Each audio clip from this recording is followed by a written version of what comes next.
Hey guys, welcome back to Previa Alliance Podcast.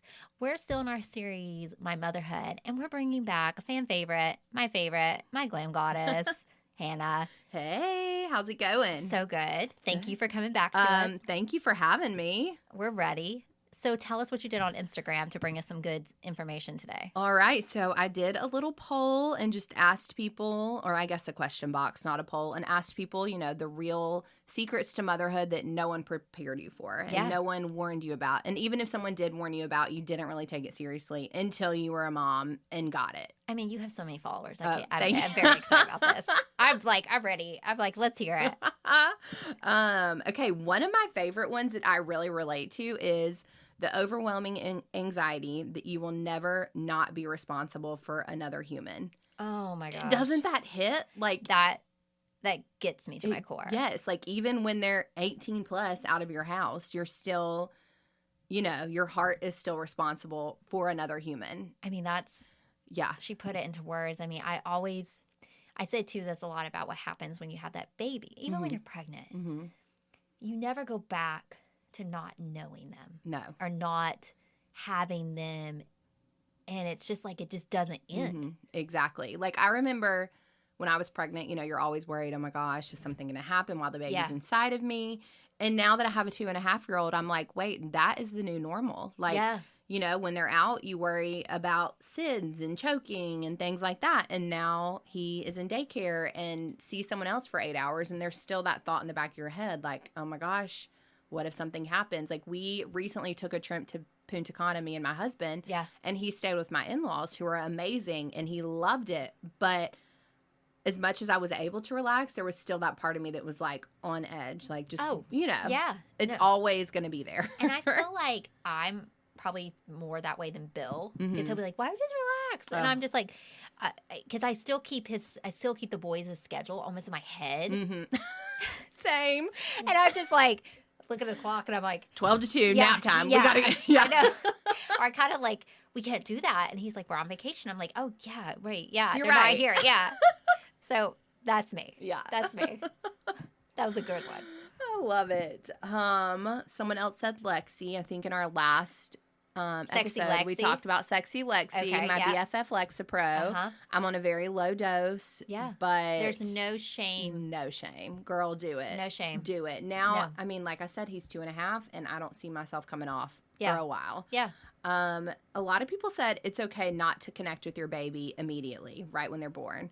Like sometimes I think a lot of people feel like something's wrong with them because they don't feel that surge of emotions. Yeah. And we talked about it in the last podcast. I was able to feel that surge of emotion. Like I knew the second I saw him that my world was changed. But then I think we talked about it a couple weeks ago. The next night I was locking myself in a bathroom because I didn't feel connected. Yeah. So, it's all okay. You're going to feel a lot of emotions. A lot of hormones are racing through your body, and you're going to feel it all. It does not define you. Mm-hmm. And I thought, James, I've said this, and I'm honest about this, me and Bill both had a hard time connecting with James in the beginning. Yep.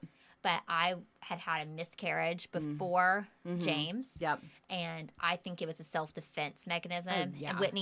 And Whitney gives me a lot more insight into this usually. And it's just saying like, yeah, you're protecting because you want to protect that child. So you almost attach as a way of protection. Mm-hmm. And then sometimes, you just gave your birth could have been super traumatic. It could have been long or it just could not.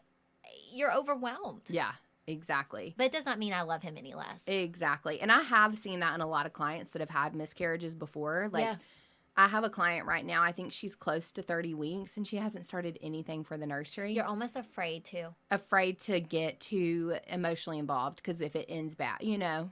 God forbid. I was last minute on nursery for James, last minute packing bag, because for some reason, I think once you do experience a loss, the bliss of happiness that sometimes comes with just like assuming it's not going to go wrong is taken away. And I just remember, especially with Will too, I was so nervous I would have to come back and lose him and see everything. Exactly. And it's so funny you say that because one of the girls who said that, she has done IVF. Yeah. And I think if I'm not mistaken, it took them 5 or 6 years to get pregnant. Yeah. So, it's definitely, there's something to that. Yeah. 100%. Yeah. Edit. Sorry. I'm trying to. Oh, can we talk about the first poop? Yeah. Okay. 100%. Okay. Also, someone said no one tells you that your first poop after vaginal birth is literally a panic attack. Oh my gosh. Well, so C-section here. Yes. But I was still C-section. Yeah. It still can be now. I did not rip. I did not tear. So but I was still very, very obsessed about what it was going to be like. Me too. I pre-medicated with stool softeners. Oh, same. Like a crazy person. And I remember the first thing I said was, I need to make sure I'm taking my stool softeners. I want she's like, oh no, it's scheduled. I'm like, no, I want PRN too. I had a pillow around my stomach. We had a pelvic floor therapist on Emily, and she was so great saying like, you can get a little stool and like, you need to elevate your legs. Yeah. But yes, you think the world will end. Yes. And you're internally going to be tore apart. Yes. During this. Yes. Luckily, I was prepared for that. One of my good friends had a baby a couple months before me, and she told me she had to have her husband come in and like hold her hand. Yeah. Yeah. I had Bill. Yes. I had Bill in front of me. And I was concerned if Bill was going to have to help wipe me. Yeah. Right. I didn't know how this was going to go. I was afraid to bend too much. I didn't know how this was going to go. And I remember this moment. I stood up. Why they had this like this, there was a full-length mirror. Oh, gosh. In front of the toilet. Oh, my God. I stood up. I saw myself. I thought, oh, my God. And I looked at Bill. I started sobbing. I was like, is this who I am? And he was like, don't look at the mirror. Like, what else could he say at that moment? Yeah. Is that not humbling and brings you down to like, was that on Instagram? No, ma'am, it was not. No. But is that like in my memory forever? Forever. Is it in Bill's? Probably. He still loves me afterwards. But I mean, that's a humbling moment. Yeah. You can't walk. Yeah. You can't do anything. You can't by do yourself. anything. Mm-mm. Now, vaginal, a lot of my friends have said, you got to do the whole like rinses. Frida. Yeah. Put that whole thing, postpartum in the hospital, those moments. It's a dark place. It's a dark place. It is. It is. Someone also said you will mourn your old life. Your marriage will change.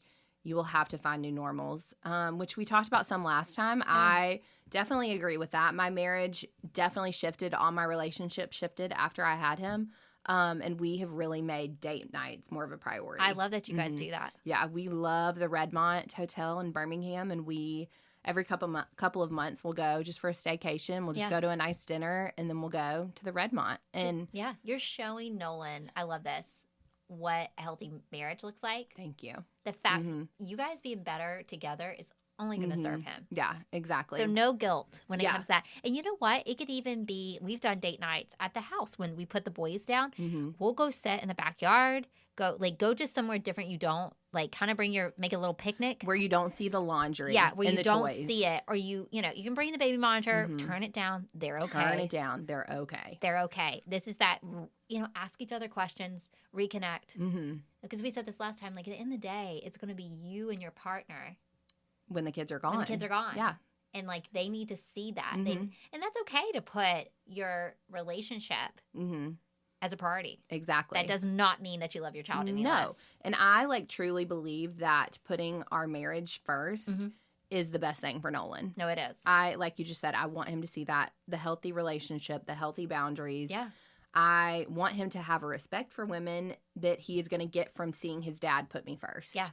No, I love that. And I think I will disclaimer, in the first part of postpartum periods, me and Bill had rough spots. Oh, yeah. So we do prioritize our marriage now. Now, in that postpartum period, I always tell this, and a lot of my close friends know this, especially with James. I was on the verge of postpartum depression. I didn't have it again. I was very rageful with James. Yes. I just got angry. And what helped us, we went to the rage room. Oh. Okay. And we asked our dear friends, they were trying to get pregnant. They were a young couple. And I was like, please come over and watch the boys. We need this. Yeah. And me and Bill were just at that point where we were just butting heads. We were both sleep deprived. He could do nothing right, even if he was doing everything right to me. Yes. And that just was reality. Yep. he could be perfect and I would find something wrong. Exactly. And constantly hearing me put him down did not help anything. Yep. So we did a rage room and we reset. Now, was it perfect after that? No, but did we know, hey, we got to fight for each other. Yep. And this is temporary. Mm-hmm. It's all temporary. It's temporary. It's a phase. It's a stage. It's a season. Exactly. It is. Someone else said the smallest things will bring you the biggest joy. That's so true. It is. Like, I remember, this is going to make me sound crazy. And there were definitely nights where all I wanted to do was go to sleep. Yeah. But every now and then when Nolan would wake up in the middle of the night, I would be like, it's okay. Yeah. We're hanging out. Yeah. Like, I don't care if we're not sleeping because we're getting to hang out. Yeah. You know, now the next night I would, you know, cry because all I wanted to do was sleep. Or just but like that you hear them and you're just like, oh, yeah. I know. I remember thinking, Zombie I just walk. want to tap out. How do I? Yeah. It made me feel like a quitter in every other aspect of my life. Because if Nolan had not been relying on me, I would have just said, I'm done. Yeah. Tap out. Yeah, because those nights are so hard. They are. So long and isolating because you're just like, especially if you're breastfeeding, you got to get up either way to pump or feed. Exactly. You know, so I always tell the story of my pump. I used to call her Old Bessie. And I would bring her everywhere. And you were able to breastfeed Nolan for 15 months. Okay. Yeah, 15 months. So pumping, you can probably speak to pumping. Do you got any tips? The reason I was able to do it for so long is because we didn't have the visitors in the hospital and at home. So for the first 8 to 9 weeks of his life, I just was a cow. I was on the couch without a shirt on. Just let it be. Just let it be. It is what it is. Sorry, Parker. Like, this is our phase right now. Yeah. So that and then the LV pumps saved my life during working. I was never able to completely empty, but when I was working and with a client, it was just enough to keep it going. Okay. Yeah. Good note. Mommies take note. LV or what's the other one they have? The Willow? Willow. Okay. I liked the hand pump. Oh, yeah.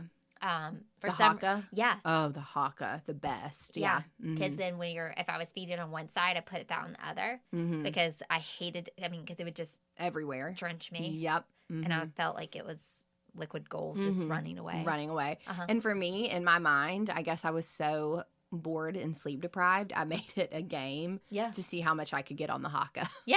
And I would text my husband at work like, oh my God, I just got 3 ounces on the Haka. Yeah. Hey, whatever you got to do. Yeah, right. Whatever you got to do. I will link those, guys. So if you're pregnant and postpartum, you're looking for some like options. We know it works. It's mom verified. Yeah, it's the best. Okay, something else. I didn't experience this because I didn't have the epidural. But someone said I had a spinal headache from my epidural. I didn't even know that was a thing. It was so painful, all while trying to take care of a toddler and nurse a newborn. She said it lasted 2 weeks, and the only thing that helped was laying flat and lots of caffeine. Wow. I know, which I didn't even know that was a thing. And as you know, being a mom, laying flat is not an option. No.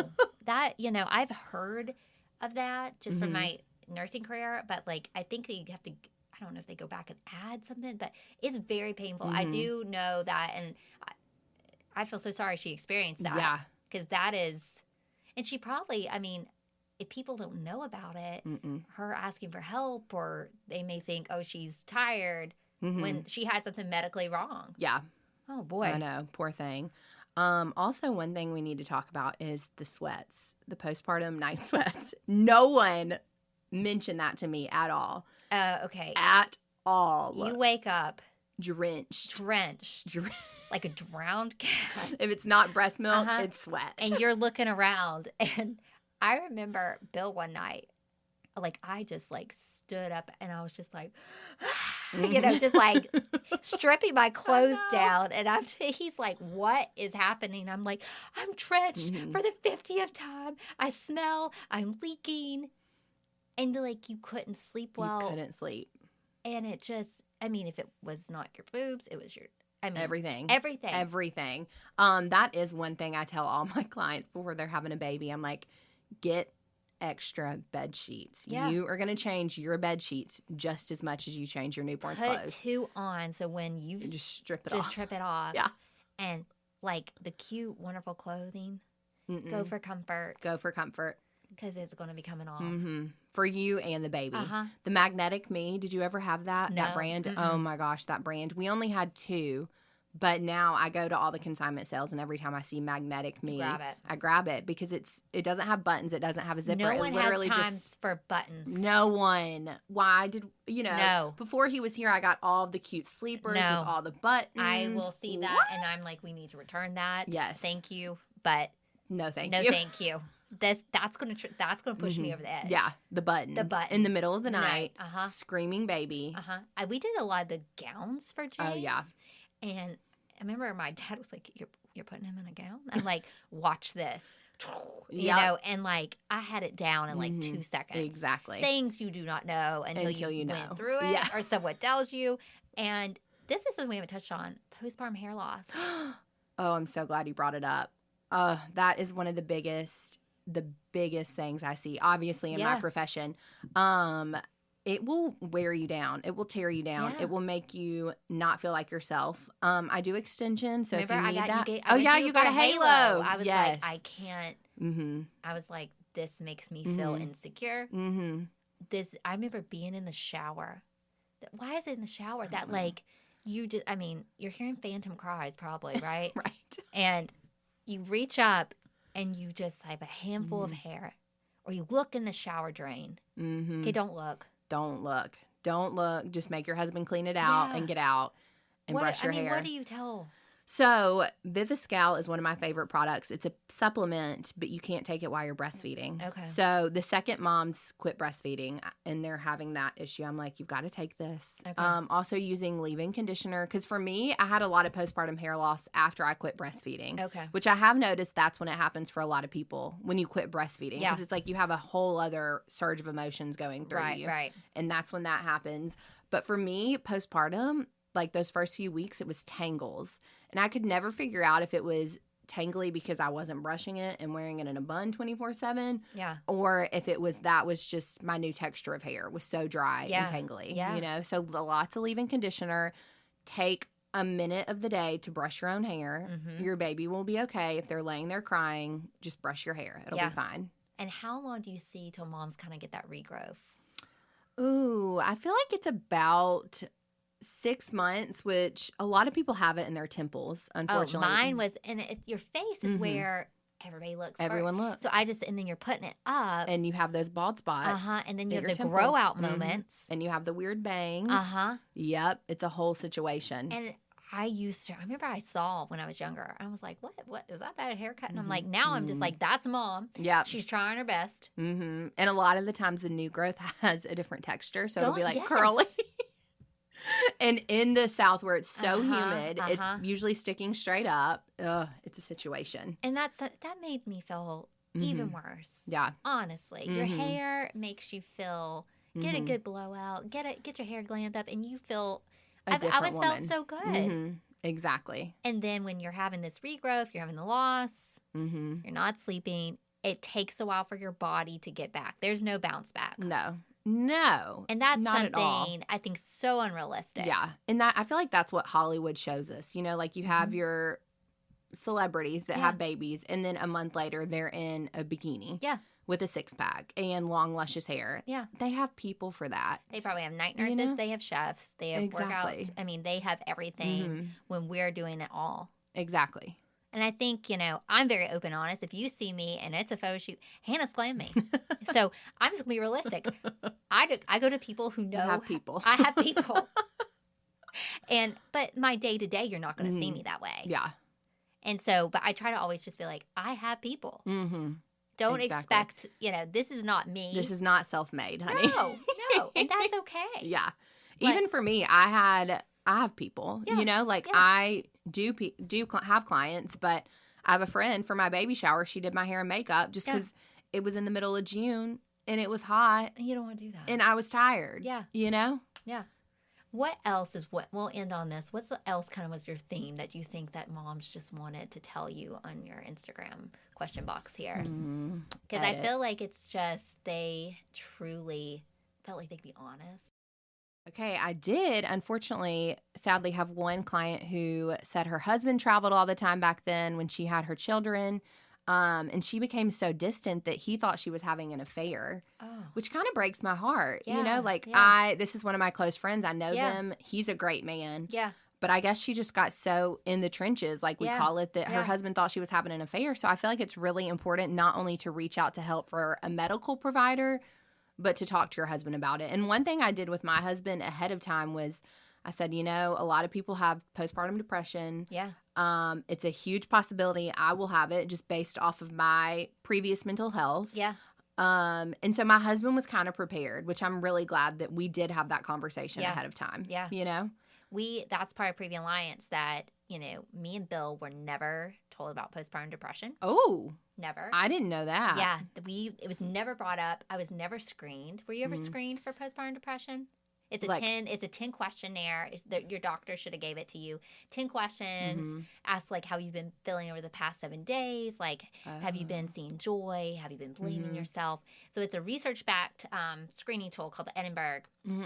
So that's part of why we started Previa Alliance, is because if you screen moms in the first trimester and you continue to the first year of childbirth, 50% of people who have postpartum depression and postpartum have it in pregnancy. Oh. So that's why we started Previa Alliance, is we offer screenings. We screen, we track and trend, and we provide early connection to treatment. Okay. So we try to catch them early because I was showing signs with Will after the anatomy scan. Okay. So once I figured out he was super high risk, we had really bad odds. Yeah. You can't, I carried that. It takes a mental toll.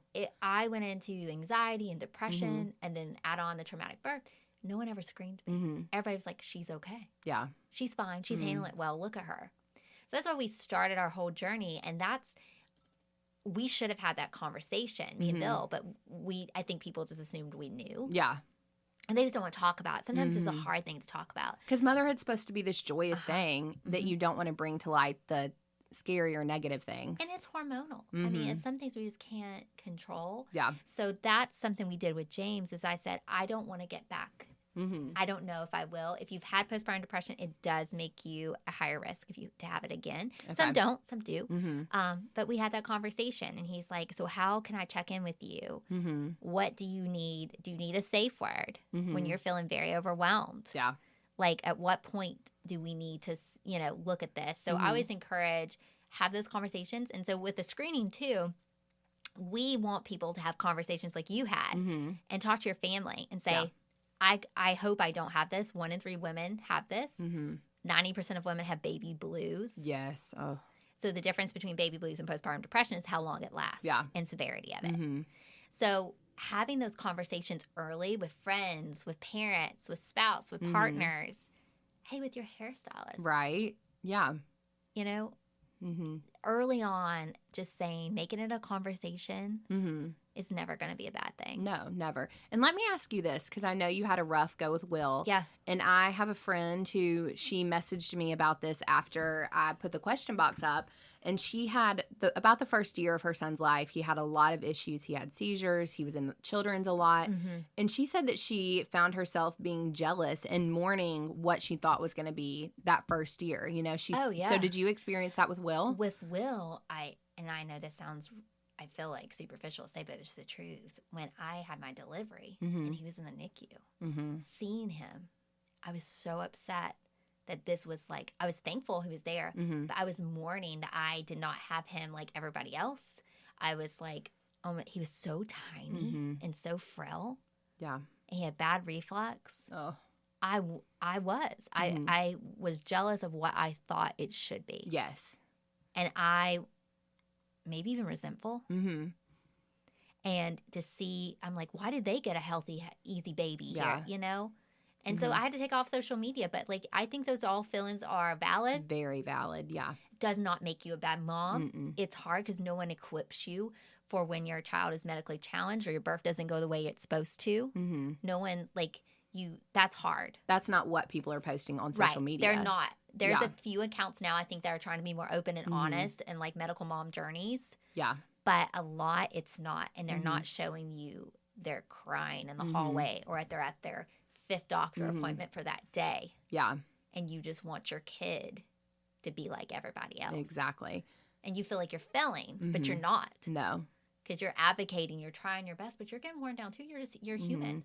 And I've learned in motherhood that you are thriving if you're surviving. Yeah. If you there's no right or wrong way to be a mom. Mm-mm. If you are doing the best you can, Yeah. you are doing the best you can. Yeah. And you should get a gold star. And people try to like truly just gaslight. If a mom says it's hard, you can love your baby, be very thankful for your baby, and still admit that moment's hard. Exactly. And there's nothing wrong with that. There is moments that I don't always enjoy in motherhood. Yeah.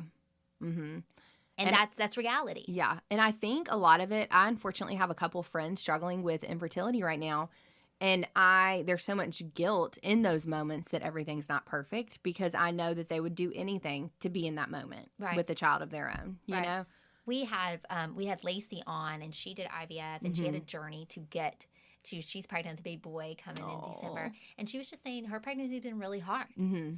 So what you go through to get that baby does not mean that you can't still have hard in different phases of motherhood. Exactly. And I know I struggled to get pregnant with Will, and I had conflicting in my heart. Well, I wanted him so much, but it's so hard. Exactly. But it just because one season does not determine or reflect another season. And I think we have to give ourselves grace. Exactly. And you just got to support each other and just have open conversations to know, moms, you're not alone. No. You are not the only, you're seeing all these highlight reels. You're seeing all the good. And you're not seeing, that was maybe 2 minutes of their whole day. Right. Let's be honest. And we know what it took them to get that to, you know. Yeah, highly graded 2 minutes of that day. I mean, I get, like, I just relate to our photo shoots. Like, I go to you, you glam me. Come back, the house is burning down. I'm just going to be honest with everybody. Everybody's trying to get clothes on. Someone's lost it on the car ride. Yeah. We have the best photographer, Rachel, but she sees us in our chaos. Yep. And she makes beauty out of it. And our photos are great. But I'm like, if y'all want to know what happened that day, let me tell you. Yeah. Can everyone just smile for one photo? Yeah. No one cry, and then we can all lose it. As Bill's going, just do this for your mother. Let's just do it and move on with our lives. So it's just, again, it's a picture. I'll look back. But I 100% know in my head, too, that day, our stage of life, what it took to get that photo. So it's, but you're not going to see that on my Instagram. No. Like we had newborn photos. Probably Nolan was about 9 days old, and that is one of the few people we like let come over before his vaccines. But I'll never forget. That morning was chaos. Absolute. If you think it takes you an hour to get ready with a child, double that. Double it. Yeah. The first time, do you remember the first time you left your house without your husband? With the baby? God. I felt like Superwoman that day. Did my car have like 15 diaper bags and 20,000 changes of clothes? And did I have ever pump part in case, even though he was with me? Yeah, right. You never know. You never know. You never know. Yeah. No, I always encourage moms. You're going to feel like you're conquering the world. Those little things you do, but you'll get your rhythm. You will. You'll get it. But you will. Now it's like I take 2 with me, and I feel like, oh gosh, cannot it's gonna be imagine. a whole thing. But like I still look back and I'm so proud of Sarah in that moment who conquered, because I had a lot of anxiety to even leave the house with Will. Yeah, huge anxiety. I was overcome with that was part of my postpartum depression. So that was even like a bigger deal to me. Yeah. And something else I did, a story I want to tell because I feel like it helps a lot of my clients is. Nolan was a COVID baby. They were only allowing one parent at the pediatrician. And I just remember I could physically not do it. Like we were sitting in the pediatrician's parking lot and I could not bring myself. I made my husband drive me. Obviously he had to. I had a C-section and I was sitting in the back seat with Nolan and I could not get out of the car. Luckily, one of my clients works at our pediatrician. I texted her and I said, I am having a mental breakdown in the parking lot. I know Parker's not allowed to come in. He's got to come in. Yeah, I can't do this. Yeah. I literally, it was just, I don't know what about it. I could not get out of the car. And even then, so Parker was able to come in. We were still wearing masks at that point, and I was just crying. Like I remember the whole first appointment. Yeah. My mask was soaked from tears. I just was like walking around like a zombie. Your nose was probably running because it's just like the mask makes it worse, right? And you're just like snotty, teary. It was so bad. Yeah. Yeah. Doing good to be there. And you're bleeding. Yes. Anything that can happen is happening. Nolan's crying. You're leaking then. Leaking. Yeah. That is the first place he got his first latch, which is weird. Like, I remember he was like crying. The doctor was about to come in. I'm crying. He's crying. My husband was like, oh, we use those, what are the bottles that come pre-made? Oh, that they give you in the hospital. I know what you're talking about. You know what I'm talking about. So he was like getting one of those ready. And I remember being like, wait, let me try. Yeah. And so I just whipped it out and Nolan latched. It was the Lord in that moment. Helping you. Yes. Parker was literally like. And he's like, oh. You did it. And then the doctor comes in, and our doctor's a male doctor. So I remember being like, oh, I need to cover up, but I don't want to. And the doctor was like, no, keep going. I was like, this is the first latch. You're like, this is a monumental moment. This is it. I couldn't get out of the car, but I got this here. Yeah. My mask is wet from tears, but we have our first latch. But what a defining, but what a moment that, you can share with other moms, because we've all been there. Again, the highest of highs and the lowest of lows. All in a period of one trip to the doctor.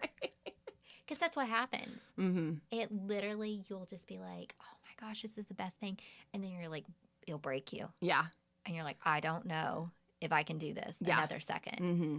And it's all something that, again, you have to share your stories of motherhood. Yes, you do.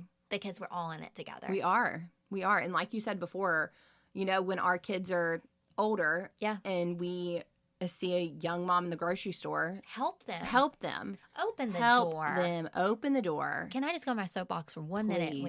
When people park. Yes. Leave room so I can open that door and get my children out of that car seat. Exactly. Because if not, your car is going to get dinged up and I'm not going to care. I just am like, that is something that you're crossing over the line.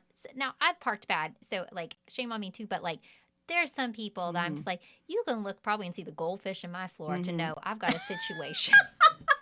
Okay? I have got a situation. Yeah. So, when I'm loading that situation, it's keep your car out of the way. Yeah, keep your car out of the way. But just, open a door for a mom. Please. And for the love of God, if a toddler waves at you, wave back. Wave back. I'm that mom. I'm like, he said hi. So you better say hi. He's waving at you. I get so offended by that. Me too. I need to work on that. Me too. But I'm like, he's waving. Do you see the wave? And you better wave back. Okay, do you see a cuter hi? I don't. All these things that you're ready to brawl in a parking lot, over. But in the day, we're all out there trying to be in this together. And I thank you for bringing your Instagram followers truths. Thank you. And your joy as always. Oh, thank you. You'll have to come back. Oh, of course. Yeah. We love you. And if you are listening to this and you are one of the people that responded to my Instagram, thank you for that. We appreciate it. You're helping so many other moms. You really are. Till next time. All right. Bye. Maternal mental health is as important as physical health. The Previa Alliance podcast was created for and by moms dealing with postpartum depression and all its variables, like anxiety, anger, and even apathy. Hosted by CEO, founder Sarah Parkhurst, and licensed clinical social worker Whitney Gay, each episode focuses on specific issues relevant to pregnancy and postpartum. Join us and hear how other moms have overcome mental health challenges, as well as access tips and suggestions on dealing with your own challenges as moms. You can also browse our podcast library and listen to previous episodes at any time. Please know you're not alone on this journey. We're here to help.